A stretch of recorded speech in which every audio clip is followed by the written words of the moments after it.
Assalamualaikum warahmatullahi wabarakatuh. Selamat datang teman-teman semua dalam podcast kita hari ini. Saya, Ridwan Nur Isani, akan menemani kalian semua dalam sebuah diskusi yang menarik dan penting, yaitu tentang hadis maudhu atau hadis palsu, yang dimana tema kali ini sangat relevan, yang dimana pemahaman yang baik dan benar mengenai hadis akan berefek juga untuk kita sebagai umat Islam menjalankan syariat-syariat yang benar dan tidak menyimpang. Nah, perlu diketahui juga podcast kita hari ini bertujuan untuk memenuhi tugas ujian tengah semester dari mata kuliah ulum hadis yang diampu oleh Bapak Dr. Bayhaqi MA. Di sini saya ditemani dengan dua narasumber yang keren-keren nih teman-teman. Di sebelah kiri saya ada saudara Rapli, dan sebelah kanan saya ada saudara Aldi. Gimana nih tadi hari-harinya? Oh, aman. Lancar nggak lancar? Sudah sarapan kira-kira? Belum? Oh, sudah. Berarti aman lah ya, kita bisa melanjutkan dengan santai nih aja. Oh, bisa. Mungkin dari teman-teman nih masih ada nih yang bertanya-tanya, apa yang dimaksud dengan hadis maudhu, kapan mulai terjadinya, dan apa saja ciri-cirinya, dan bagaimana cara kita umat Islam supaya bisa terhindar dari hadis yang tidak benar ini. Mungkin dari saudara Rafi bisa nih dijelaskan dulu apa sih yang dimaksud dengan hadis maudhu itu? Hadis maudhu itu adalah hadis yang dipalsukan, yang dimana hadis itu tidak berasal dari Rasulullah SAW, yang dimana hadis itu dipalsukan oleh seseorang yang dengan sengaja ataupun bisa tidak dengan sengaja. Hadis maudhu itu dibagi menjadi dua bagian, yaitu dimana hadis maudhu itu dilakukan, yang pertama itu bisa dilakukan dengan sengaja, ada juga dilakukan tanpa sengaja. Maksudnya dilakukan dengan sengaja itu ada seseorang yang ingin memasukkan hadis untuk kepentingan dan tujuan pribadi, tetapi juga ada juga untuk tujuan untuk mempengaruhi opini publik, sehingga terjadi pemasaran hadis. Sedangkan untuk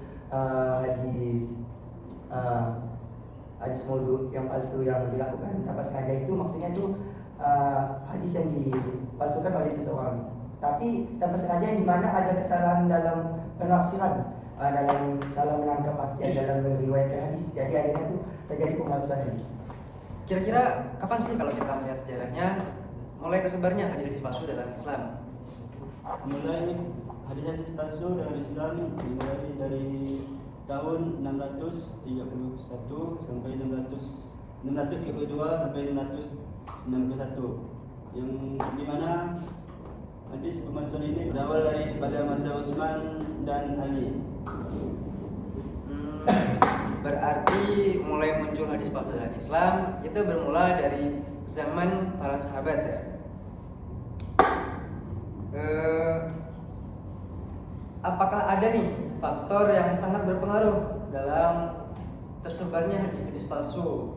Kayak apa sih yang faktor yang paling berpengaruh sehingga hadis itu bisa muncul dalam Islam? Untuk faktornya tuh ada 4.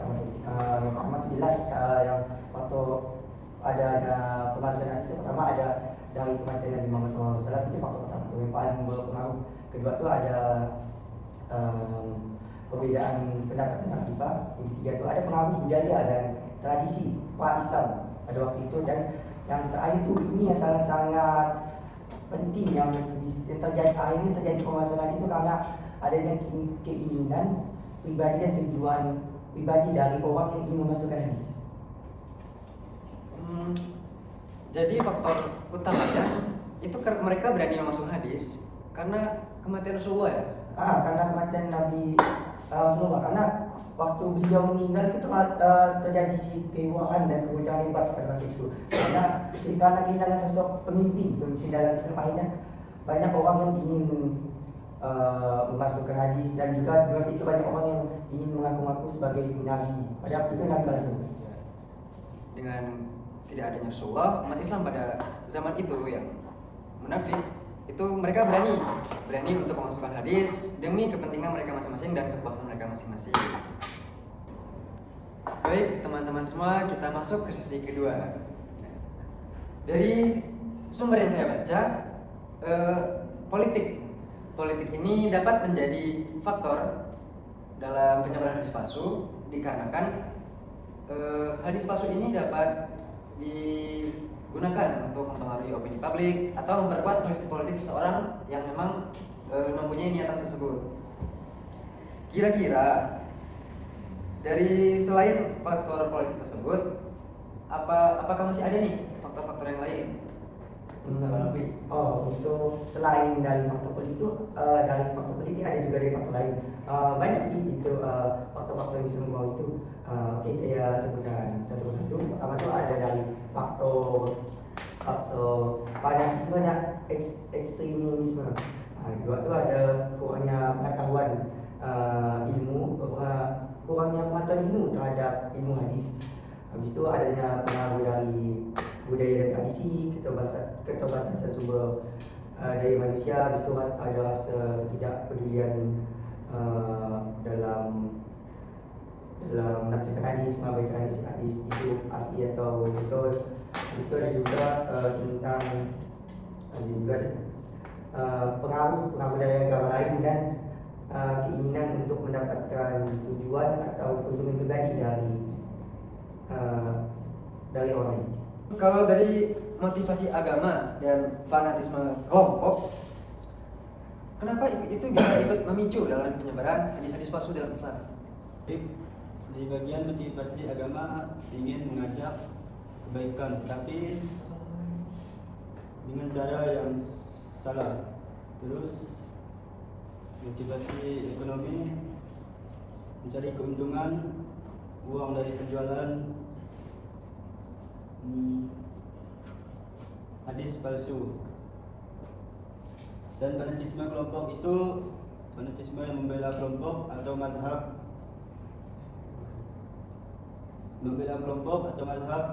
yang tertentu. Tapi kira-kira kenapa kok bisa ketidaktahuan masyarakat menjadi faktor penting dalam penyebaran hadis palsu? karena di zaman itu banyak masyarakat awal tuh masih kurang ilmunya, kurang ilmu tentang hadis, dan juga tidak semua orang itu bisa mendapatkan sumber-sumber akses untuk memahami tentang pengetahuan itu. Akhirnya dimana terjadi pengasuhan hadis itu karena ini kurangnya ilmu tadi, mereka langsung menganggap apa yang disampaikan itu benar tanpa menggali betul-betul apakah itu benar atau tidak. Dan juga karena kurangnya akses itu dan mereka tidak paham, jadi untuk memahami ajaran Islam dengan benar itu banyak yang mustahil dalam negara ini.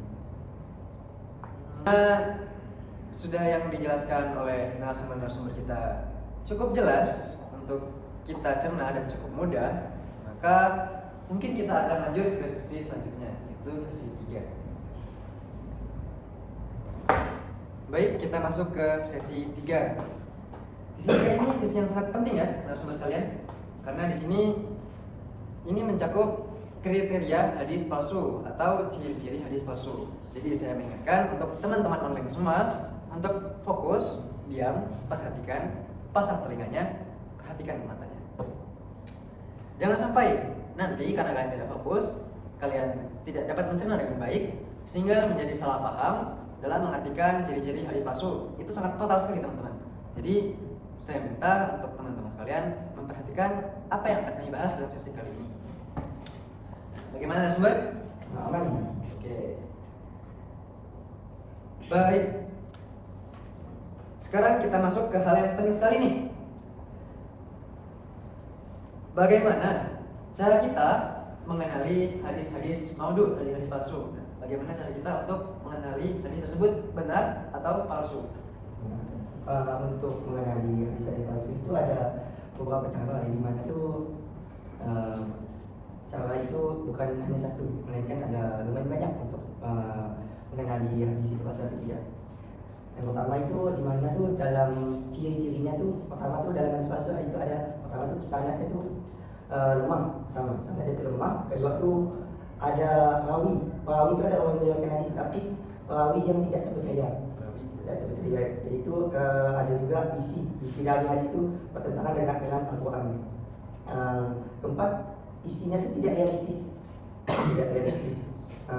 Ada juga tuh di dalam isinya tuh ada kata-kata tuh yang tidak biasa, agak susah untuk diriwayatkan, yang dimana tuh sering terjadi salah penafsiran di bagian kata-kata yang tidak biasa itu, dan tidak ada kesaksian.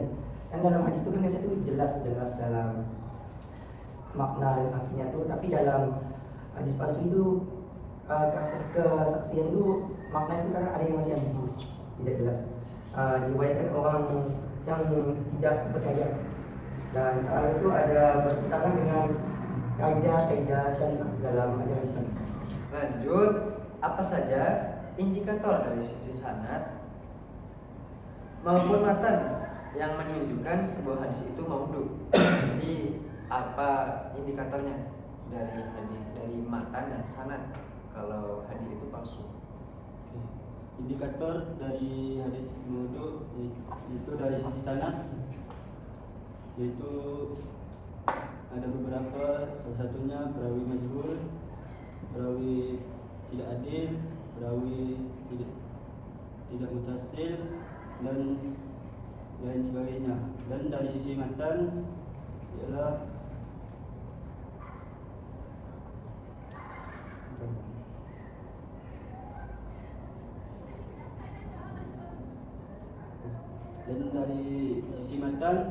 bertentangan dengan Al-Quran dan hadis, tidak realistis, gaya bahasa aneh, dan lain sebagainya.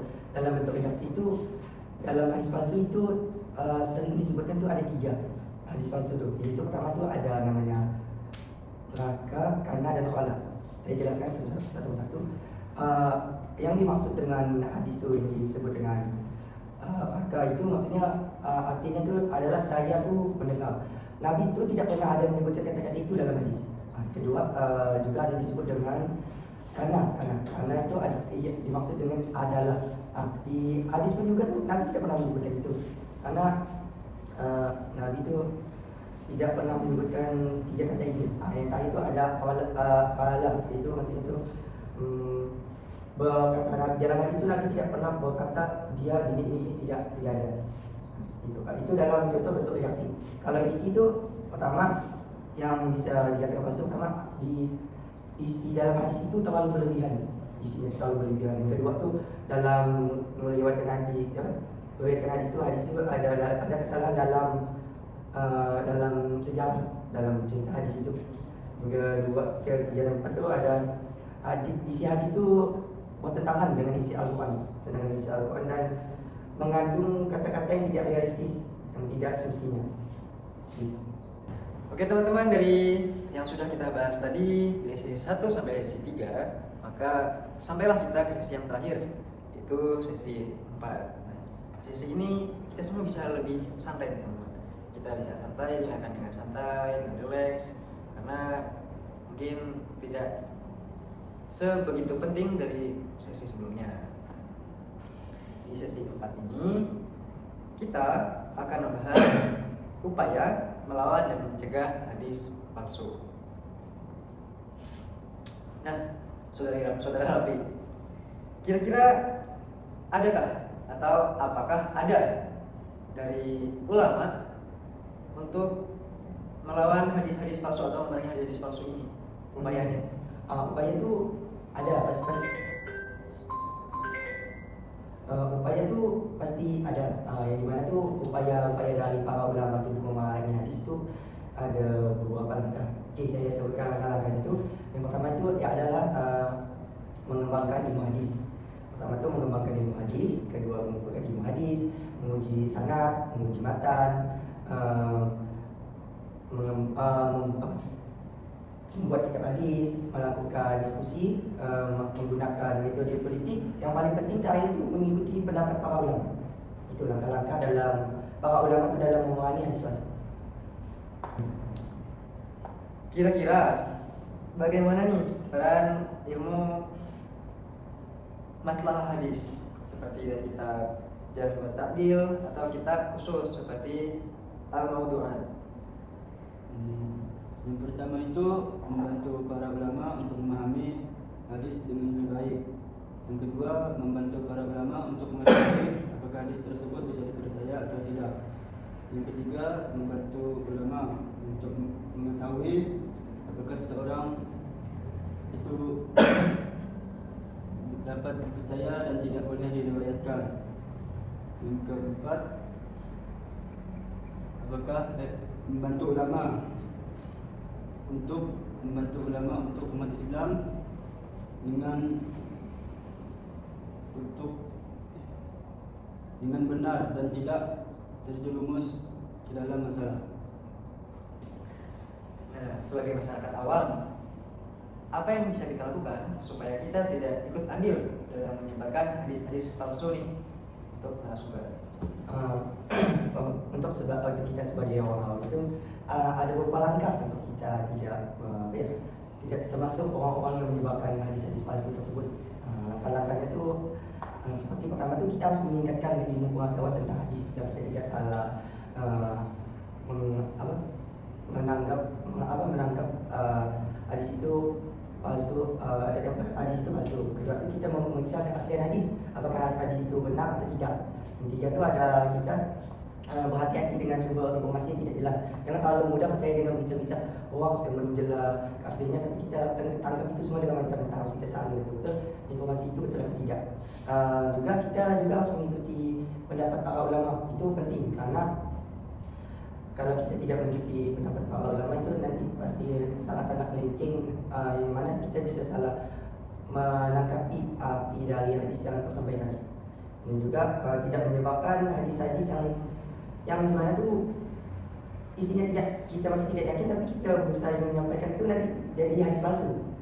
Jadi kalau bisa jangan menyebarkan hadis itu langsung sebarkan ke orang awam sebelum kita tahu betul hadis ini betul atau tidak.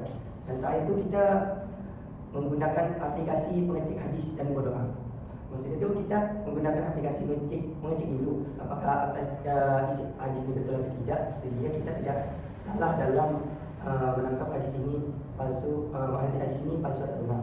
Yang terakhir itu kita berdoa, maksudnya itu supaya kita terhindar dari hadis-hadis palsu. Karena kalau kita menanggap hadis palsu itu dikira kita benar, nanti pasti ada salah penyimpangan dalam ajaran agama kita, untuk kita sendiri agama Islam. Jadi untuk kita orang awam, saya ingatkan lagi teman-teman supaya kita lebih berhati-hati dalam menyikapi suatu hadis. Jika dirasa itu kurang jelas, maka kita bisa mencari di sumber yang terpercaya. Seperti dengan kemajuan teknologi sekarang, kita bisa mendapatkan pengaruh yang besar. Bisa itu dari pengaruh positif, bisa juga menjadi pengaruh yang negatif. Pengaruh negatifnya apa? Kita bisa sangat mudah terkena hoax, terkena hadis palsu dari internet. Namun kemudian lagi apa? Kita dapat dengan mudah juga, kita tidak sulit untuk memastikan suatu hadis itu palsu atau benar. Seperti yang dikatakan oleh narasumber, kita bisa mendownload aplikasi untuk pengecekan hadis. Sudah banyak terdapat di aplikasi seperti Play Store atau App Store.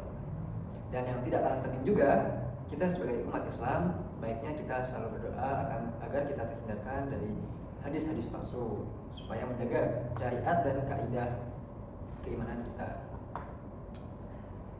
Baik, sesi kita yang keempat ini mungkin sudah cukup sampai di sini. Mungkin dari narasumber, apakah ada pendapat yang ingin disampaikan untuk teman-teman kita semua di jauh di sana? Pesan saya untuk materi yang kita bahas hari ini, pertama jangan terlalu mudah percaya sama berita hoax atau informasi yang tidak jelas. Kedua, kita bisa meningkatkan ilmu pengetahuan kita dalam segala hal, terutama dalam ilmu hadis yang kita bahas hari ini. Dan juga tentang itu kita bisa mengakses sumber-sumber tentang hadis supaya kita tuh bisa terhindar dari berita atau hadis-hadis yang menyimpang, yang dari sebetulnya dan semestinya. Itu dari saya. Mungkin dari saudara Aldi ada sedikit penambahan. Tidak ada. Masya Allah, pembahasan hari ini sangat membuka wawasan kita ternyata teman-teman, bahwa betapa pentingnya kehati-hatian dalam menerima informasi agama.